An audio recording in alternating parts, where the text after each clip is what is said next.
नमस्कार। मैं अविनाश काकड़े। आप आज कुछ गंभीर विषय पे आपसे बात करना चाहता हूँ। क्या हुआ है कि कल मैंने सर्वोदय टीवी पर एक इंटरव्यू दिया था, जिसमें मैंने आदरणीय मोहन भागवत जी ने जो स्टेटमेंट दिए थे, 8-10 स्टेटमेंट, उसके बारे में चर्चा की थी। सुबह सुबह 2-3 मुझे फ़ोन आए जो अननोन नंबर से थे, जिसके नंबर डिस्प्ले नहीं हो रहे थे, मगर वो फ़ोन आए थे और मुझे उन्होंने बोला कि क्या आप दाभोलकर, पानसरे, कुलबर्गी को भूल गए? आप ये कभी मत भूलना कि हमारे ही बीच में परशुराम पैदा हुए थे और हमारे ही बीच में नाथुराम भी पैदा हुए थे। मैं बोला मैं नहीं भूलता भाई, ये सब चीज़ें भूलने की थोड़ी है, ये तो याद रखता हूँ, इसलिए तो सारे स्टेटमेंट भी याद रखता हूँ मैं। मगर मैं जानता हूँ कि आपको सबसे ज़्यादा चोट इस बात से लगी है कि मैंने आपके आदरणीय प्रातः स्मरणीय मोहन भागवत जी का नाम कैसे लिया। मैं आपको बता देता हूँ, आप सब साथियों को बता देता हूँ, आपसे बात करने का मतलब इतना ही है मेरा, आपको सब बता देता हूँ कि अगर कुछ हो जाए, मेरे विषय में कुछ हो जाए, मुझ पर अटैक हो जाए या मेरा कुछ हो जाए, तो इसमें पूर्ण रूप से आदरणीय मोहन भागवत जी और उनके सारे जो लोग हैं वो दोषी होंगे। अक्यूज नंबर 1 तो मोहन भागवत जी ही होंगे, क्योंकि मैंने दूसरे पे किसी पे बोला नहीं। जिंदगी में मेरा किसी से दूसरे से कोई दुश्मनी नहीं है और मेरा कोई किसी से लेना देना भी नहीं है। ऐसा कोई मैं काम नहीं करता कि किसी से दुश्मनी हो जाए। हाँ, मैं पॉलिटिकल विरोधी हूँ संघ का, और मैं विरोध करता रहूँगा, जब तक जिंदा हूँ करते रहूँगा। मैंने वो जो स्टेटमेंट बोला था वो आपको बता देता हूँ कि वो क्या गलत थे स्टेटमेंट। मैंने बोला था कि आदरणीय भागवत जी ने कहा कि सभी जातियाँ अपनी अपनी जाति कर्म करना चाहिए, मतलब मनुस्मृति में जो निहित कर्म है वो अपने जाति कर्म उन लोगों ने करना चाहिए, तो देश की सारी समस्याएं हल हो जाएगी। आप क्या सोचते हो कि हर एक को कुम्हार का काम करना चाहिए, लोहार को लोहार का काम करना चाहिए, चमार को चमार वाला काम करना चाहिए, किसान को किसान वाला काम करना चाहिए, माली को माली वाला काम करना चाहिए? पंडितों को भी तो उनका ही काम करना चाहिए ना, कि नहीं करना चाहिए? मगर ये सवाल नहीं पूछना है। उन्होंने जो बोल दिया उस पर कोई सवाल नहीं करना है, क्योंकि वो प्रातस्मरणीय है, उनका बोला हुआ हर वाक्य ब्रह्म वाक्य होता है। दूसरा इनका स्टेटमेंट जो इन्होंने बोला था कि हम 5000 सशस्त्र गौरक्षक तैयार कर रहे, उनकी सेना तैयार कर रहे, जो मुस्लिमों ने हमारी लड़कियां भगा के ले जाते हैं उनको बचाने का हम काम करेंगे, उनकी भी रक्षा करेंगे, लड़कियों की और गौ की भी रक्षा करेंगे। 5000 हमारे सशस्त्र सैनिक होंगे। मुझे लगता है इनको सुब्रमण्यम स्वामी जी की बेटी, मुरली मनोहर जोशी जी की बेटी, अशोक सिंघल जी की बेटी, नकवी साहब, शाहनवाज हुसैन जी से बचाना चाहिए था कि नहीं बचाना चाहिए था? क्यों नहीं बचाए? और मैं उन माँ बाप से भी पूछना चाहता हूँ कि जो अपनी 18 साल की उम्र की होते तक लड़कियों को अपने घर के संस्कार, अपने घर की तहजीब, शादी का मतलब नहीं समझा सके, शादी क्यों की जाती है बेटी को नहीं समझा सके, शादी कैसी करनी चाहिए, उसके क्या होते परिणाम, ये नहीं समझा सके, तो मैं ऐसे माँ बाप को भी प्रश्न करता हूँ कि ऐसे लोग लड़कियां पैदा क्यों करते हैं जो अपनी पाल नहीं सकते, जो उसको सहेज नहीं सकते? तो क्या आपने अपनी शौक के लिए लड़कियां पैदा किए थे और उनको बचाने का ठेका आप इनको दोगे, इनकी सशस्त्र सेना को देंगे? कैसे बचाएंगे आपकी लड़की को? आपकी छीटू करेंगे, आपकी बेइज्जती करेंगे समाज में। तीसरा मैंने इन्होंने बोला था कि हमारे जो पहले दुश्मन हैं वो मुस्लिम हैं, इनका हर वक्त का प्यारा ये है, दूसरे दुश्मन इनके दलित होते हैं।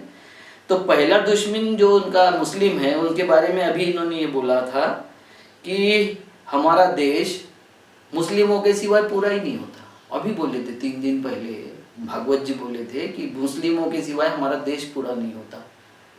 तो भैया पहले क्या बोल रहे थे, अब क्या बोल रहे हो? किसको मूर्ख बना रहे हो? ये सब मूर्ख बनाने का धंधा है। अगर मुस्लिमों के बिना देश पूरा नहीं होता तो फिर मुस्लिमों को मारने पीटने की बात क्यों करते हो? मुस्लिमों के विरोध में हेट क्यों करते हो? कोरोना का भी मुस्लिमों के साथ संबंध कैसे जोड़ा आपकी सरकार ने और आप लोगों ने? ये ट्रोल कौन चलाता है कि वो पालघर में ट्रोल चल रहा था कि ये मुस्लिम हिंदू साधु के भेष में आएंगे, कुएं में थूकेंगे, कहीं भी गंदा करेंगे और उसकी वजह से आपको कोरोना हो जाएगा। ये ट्रोल क्यों फैला रहे थे? तो आपकी पहली बात सही है या दूसरी बात आपने सही बोली ये सही है, ये भी आपको क्लियर करना पड़ेगा। उसके बाद में इन्होंने एक और स्टेटमेंट दिया था कि गए 500 सालों में पहली बार हमें हिंदू राजा मिला है। एक तरफ ये बोलते कि हम राजनीति नहीं करते, और जब मोदी जी 2014 में सिंहासनारूढ़ हुए, मैं सिंहासनारूढ़ ही बोलूँगा क्योंकि वो जिस तरीके से चल रहे हैं, जिस तरीके से निर्णय लेते हैं, वो सिंहासनाधीश्वर ही कर सकते हैं, डेमोक्रेसी का कोई आदमी नहीं कर सकता ऐसा। तो क्या अटल बिहारी का कार्यकाल हो या आपके और किसी का कार्यकाल हो, वो आपके वो भी थे, श्यामा प्रसाद मुखर्जी भी थे पहले मंत्रिमंडल में, तो सारे मुसलमान डिक्लेयर कर दिया आपने, पहला हिंदू राजा आया है 500 सालों के बाद, ऐसा आप कहना चाहते हो? क्या कहना चाहते हो मैं क्लियर नहीं समझा। मैंने लोगों को बोला, मैंने लोगों को याद दिलाने का प्रयास किया कि इन्होंने ऐसा ऐसा बोला था, तो आपके लोग टूट पड़ते हैं, आपके लोग पूछना चाहते हैं, मेरे फेसबुक पर भी आते, पेज पर भी आते और फ़ोन भी करके बोलते हैं कि देखिए थोड़ा सा भागवत जी अपने इस पालतुओं को संभालिए, क्योंकि लोग तो साथी तो हमारे पास भी है, मगर मैं नहीं चाहता हूँ, मैं गांधीयन अहिंसा पर विश्वास करता हूँ। उसके बाद आपने एक और बात बोला था कि संविधान की समीक्षा करनी चाहिए। वो समीक्षा का मतलब मैं नहीं समझा, कैसी समीक्षा, मगर आपके एक दूसरे वक्ता ने तुरंत बोलना शुरू कर दिया, देश भर में बोल रहा है वो, कि मनुस्मृति यह जगमान्य संविधान है, दुनिया के सारे विद्वानों ने उसको एक्सेप्ट कर लिया उस संविधान को।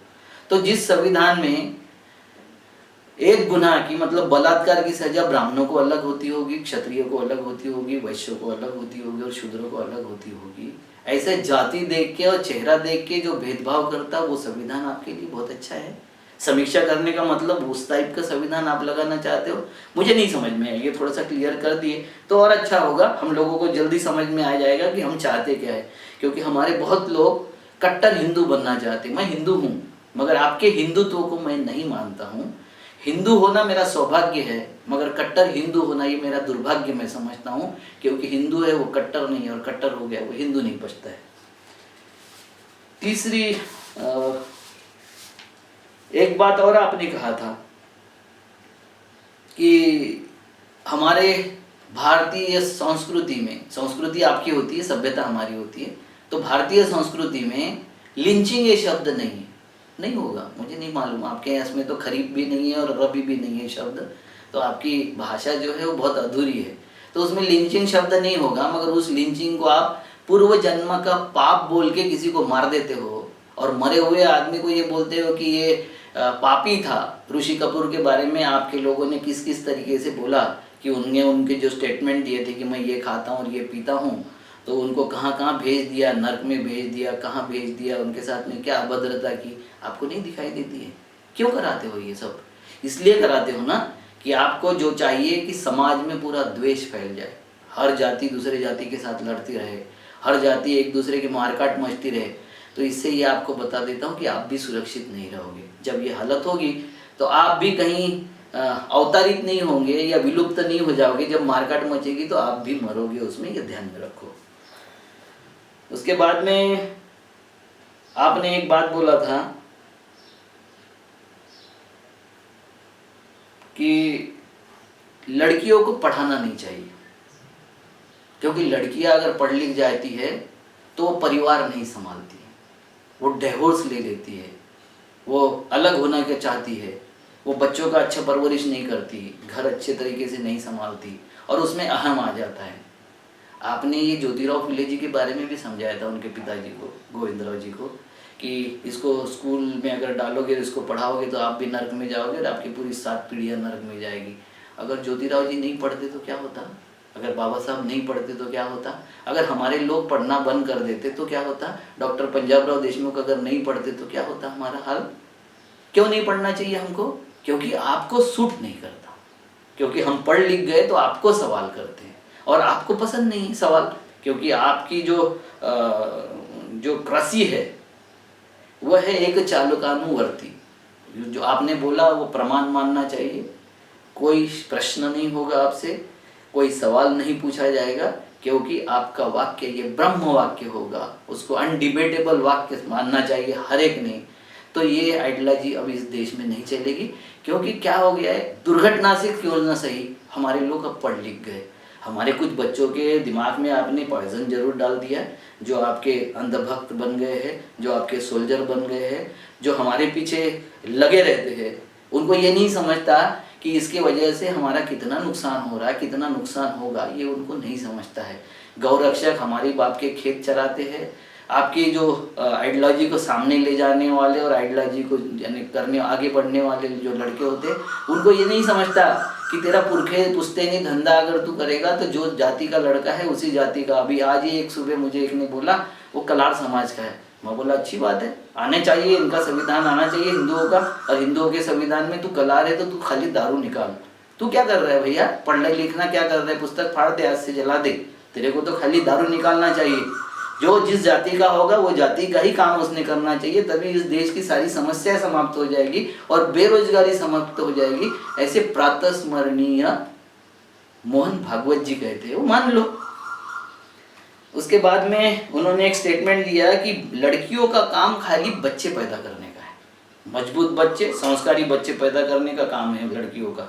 लड़कियों का काम ये नहीं है कि वो पढ़ लिख जाए, वो सलाह देने लग जाए, वो वकीली करने लग जाए, वो डॉक्टरी करने लग जाए, वो इंजीनियरिंग करने लग जाए। ये लड़कियों का काम नहीं है। लड़कियों का काम है कि आपका चूल्हा चौका संभालो और बच्चे पैदा करो। ऐसा मोहन भागवत जी कहते हैं, मैं नहीं कहता हूँ। तो क्या सारे जितने संघी है, जो उनके फॉलोअर है, वो अपनी लड़कियों को स्कूल से निकाल देंगे, कॉलेज से निकाल देंगे, जो बाहर नौकरियां कर रही है उनको सबको वापस बुला लेंगे, कि खाली हमारे लिए ज्ञान दोगे, कि हमको समझाओगे कि आपको ऐसा ही करना चाहिए और आपको ऐसा ही रहना चाहिए। इसका भी जरा विचार होना चाहिए। आपने ये भी कहा था कि भारतीय फौज से ज़्यादा सक्षम आपकी कच्छेदारी फौज है।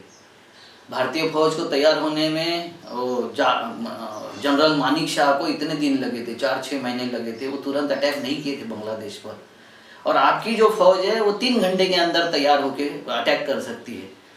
तो मैं क्या ये मान जाऊं कि हमारी फौज निकम्मी है? भारतीय फौज, उसको लड़ना नहीं आता, उसको तैयार होना नहीं आता। जनरल मानिक शाह जी से ज़्यादा आप सक्षम हो, ये मान जाऊं मैं? भाई अगर आपका मानता हूं मैं कथन, तो आपके साथ में वैसी फौज के ब्लैक कैट कमांडो लेके, जेड सिक्योरिटी लेके आप क्यों चलते हो?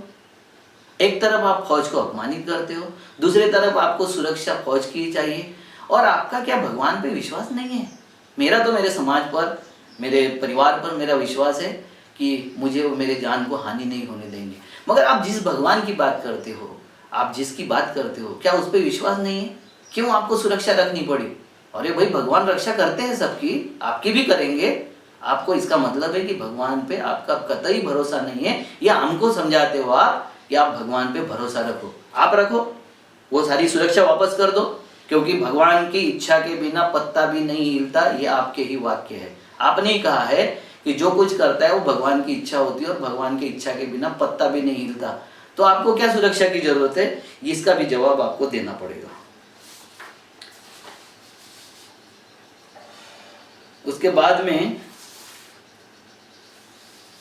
आपका थोड़ा सा ये भी है, मुझे ये लगता है, क्यों लगता है ये, मैं क्यों रिकॉर्ड कर रहा हूँ ये और क्यों समाज के सामने रखने का प्रयास कर रहा हूँ, क्योंकि आप संविधान को मानते नहीं हो। आप बिना संविधान को माने अपनी संस्था चलाते हो, आप किसी को अकाउंटेबल नहीं हो, आप किसी को कोई जवाब नहीं देते हो। आपकी संस्था में क्या चल रहा है इसका किसी के प्रति, आपके देश के भी प्रति जवाबदेही नहीं है। ऐसी संस्था जो सबको प्रमाण पत्र बांटती है, और वो प्रमाण पत्र क्या बांटती है? तो आपका ये कहना है कि जितनी किसान जातियाँ है, इंक्लूडिंग मराठा हो, तेली हो, माली हो, जितनी किसान जातियाँ होगी, यादव हो, गुजर हो, जाट हो, ये बड़ी छोटी सारी किसान जातियाँ, जिसमें हजारों जातियाँ आपने पैदा कर दिए, वो सारी किसान जातियाँ जातिवादी होती है। क्या सर प्रमाण पत्र दिया आपने कि ये सब जातिवादी लोग हैं? वो पाटीदार भी जब आंदोलन करते तो जातिवादी होते, आंदोलन नहीं करते तो वो फिर देशभक्त होते, राष्ट्रवादी होते, हिंदू होते। मगर उन्होंने कुछ मांगा, व्यवस्था से कुछ मांगा, आपसे कुछ मांगने का प्रयास किया तो वो जातिवादी हो जाते। वैसे इस देश के दलित जो है वो आरक्षणवादी है, ये प्रमाण पत्र आपने दिए है। उसी तरह से जो किसान आदिवासी है इस देश के, एसटी जो है, वो सारे के सारे नक्सलवादी है। आपने कहा है, हमने नहीं कहा है, क्योंकि वो नक्सलवादी दिखते हैं आपको। वो ये नहीं दिखते कि व्यवस्था के मारे हैं, आपको नहीं दिखाई देता है, वो नक्सलवादी है। उसके बाद में जल जंगल जमीन और आदिवासी की सुरक्षा की बात करने वाले आप बहुत धड़ल्ले से और दहाड़ के बोलते हो कि अर्बन नक्सली है।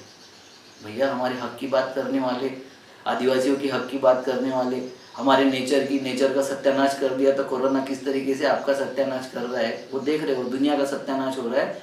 तो इसके बारे में आप नहीं बोलोगे, मगर वो आपको नक्सलवादी जरूर दिखाई देंगे। मुस्लिम तो आतंकवादी है ही आपके साथ। आपका तो एक बहुत ही प्यारा ये है स्लोगन है कि हम मानते हैं कि हर मुस्लिम आतंकवादी नहीं होता, मगर सारे आतंकवादी मुस्लिम होते हैं। आपको कर्नल पुरोहित नहीं दिखाई देंगे, आपको प्रज्ञा ठाकुर नहीं दिखाई देगी, आपको परशुराम नहीं दिखाई देगा, आपको नाथुराम नहीं दिखाई देगा। ये लोग आपको आतंकवादी नहीं लगते, क्योंकि ये तो आपके परमवीर हैं। ये आपके लिए बहुत बड़ा सील्ड लेके आए, और सील्ड लेके आने के बाद भी आप डिनाई कर देते हो कि नाथुराम हमारा नहीं था, ये हमारा नहीं है, पुरोहित हमारा नहीं है, ठाकुर नहीं है। अब ठाकुर को आपने ये दे दिया, सांसद दी, तो आप नहीं बोल सकोगे, मगर आप डिनाई करने में भी तुरंत डिनाई कर देते हो। वो जो है ना ISIS वाले, जो कुछ भी करते हैं, जैसे पाकिस्तान वाले हैं, हमला वही करते हैं और बोल देते नहीं हमारे नहीं थे। वो तो कभी कबीलाई होते हैं, कभी कोई होते हैं। मुंबई पे हमला भी उन्होंने नहीं किया था। वैसे आप राम मंदिर के बारे में भी आप यही बोलते हो, गांधी के बारे में आप यही बोलते हो, और जब कुछ जो करते हो उसके बारे में यही बोलते हो आप। तो आप तुरंत डिनाइल मोड में आ जाते हो, और करते वक्त भी आप ये कुकर्म करते रहते हो। उसके बाद में बचे कौन फिर राष्ट्रवाद और देश प्रेम बताने के लिए? तो शेठ जी, भट्ट जी और लाड जी। जो शेठ जी आपके पोषक है, जो भट्ट जी आपकी व्यवस्था को चलाते हैं, जो सेठ जी आपको पैसा देता है, और जो लाड जी अपनी खुद के अस्तित्व के लिए कि उसको सम्मान मिलता रहे, इसलिए जाति व्यवस्था का जो समर्थन करता है, ऐसे लाड जी जो है वही खाली उनको प्रमाण पत्र आप देते हो आपकी बोगस यूनिवर्सिटी का कि ये लोग देशभक्त है और देश प्रेमी हैं। तो इस देश के 5-10% लोग जिस देश में देशभक्त और देश प्रेमी हो गए और बाकी सब निगलेक्टेड हो गए, ऐसे देश में रहते क्यों हो आप? चले जाओ, अपना देश निर्माण कर लो। जो आपकी व्यवस्था को मानता होगा, आपकी मनुस्मृति को मानता होगा, आपकी सारी सर्टिफिकेट का प्रमाण पत्रों का जो सम्मान करता हो, ऐसे देश में जाना चाहिए। यहाँ क्यों बैठे हो? मुझे एक बात बहुत दुख से कहनी है, मैं इस बारे में गांधी और नेहरू को भी बोलता हूँ कि नेहरू जी और गांधी जी एक अन्याय कर गए। जैसे पाकिस्तान बनाया था, वैसे इन लोगों के लिए आपने थोड़ा सा हिंदुस्तान भी बना देना था। हम लोग यहाँ भारत में बहुत आराम से रह सकते थे, बहुत सुकून से रहते और सुकून से जीते। ये रोज रोज की झंझट समाप्त हो जाती। ये बहुत बड़ी झंझट है।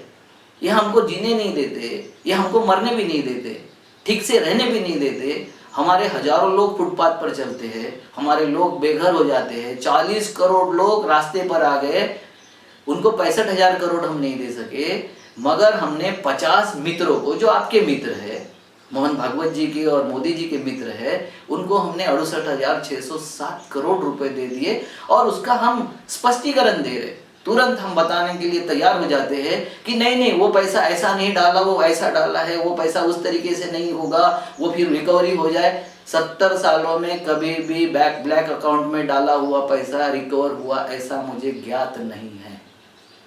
और कैसे होगा? किसान की 1 करोड़ की जमीन गिरवी रख के आप 5 लाख रुपए देते हो, किसी का घर गिरवी रख के आप 50-60 लाख रुपए देते हो, 1 करोड़ का घर रख के, और किंगफिशर के सिंबल पर आप 600 करोड़ रुपए देते हो, तो कहाँ से रिकवर करोगे आप? आपके बहुत लोग समझाने आते हैं कि नहीं नहीं, इसका मतलब ये होता है, उसका मतलब होता है। मेरा मतलब एक ही है कि मेरे जेब में पैसे थे, वो पैसे अभी नहीं है जेब में। अब मैं इस पे चर्चा करूं कि वो मेरे हाथ से गिर गए थे, किसी जेब कट ने वो पैसे निकाल लिया, मेरे घर के किसी आदमी ने निकाल लिया, या रुमाल निकालते वक्त मेरे हाथ से गिर गए, या मैंने सही जेब में नहीं रखा और नीचे ही डाल दिया, इस पे चर्चा होनी चाहिए कि अभी जो पैसे नहीं है और वो चले गए, हमारे टैक्स पेयर का पैसा लुटा दिया आप लोगों ने, इस पे चर्चा होनी चाहिए। मगर नहीं, आप लोग उस पे चर्चा करोगे कि वो पैसा कैसे वापस आएगा, चोर को कैसे पकड़ेंगे। कौन पकड़ेगा? जिसने चोरी करवाया वो पकड़ेगा, जिसने चोर को समर्थन दिया वो पकड़ेगा, जिसने बोला चोर को चोरी कर और वो साव को बोलता है कि जरा जब संभाल के रहना, वो करेगा। कौन करेगा? ये सब बरगलाना बंद कीजिए, क्योंकि अगर देश का ये युवा जो जाग रहा है ना, 30-33 दिन से खाली बैठा हुआ है, उसका दिमाग घुमा हुआ है पूरा, सारे धंधे बंद होने वाले हैं, 40 करोड़ लोग बेरोजगार होने वाले हैं, 15 करोड़ औद्योगिक कामगार और 25 करोड़ डेली वेजेस के कामगार, ये सारे के सारे बेकार घूमने वाले हैं और वो आपको भी जीने नहीं देंगे। 33 दिनों में आप देख लो, आपके जो माजी मुख्यमंत्री महोदय जब आते हैं महाराष्ट्र पे तो एक झटके में 10-15 मिनट में, आधे घंटे में 800 लोग उनको ट्रोल करते हैं। रास्ते पे भी उनको ट्रोल करने में ज़्यादा समय नहीं लगेगा, ना आपको ट्रोल करने में लगेगा। समझ जाइए, अगर देश में रहना है तो ठीक से रहिए। ये पंगे बार बार करके रहने का कोई मतलब नहीं है। इससे ना सुखी आप रह सकते हो ना हम रह सकते। और रही मेरी बात, तो मैं मरने वरने से डरता नहीं हूँ।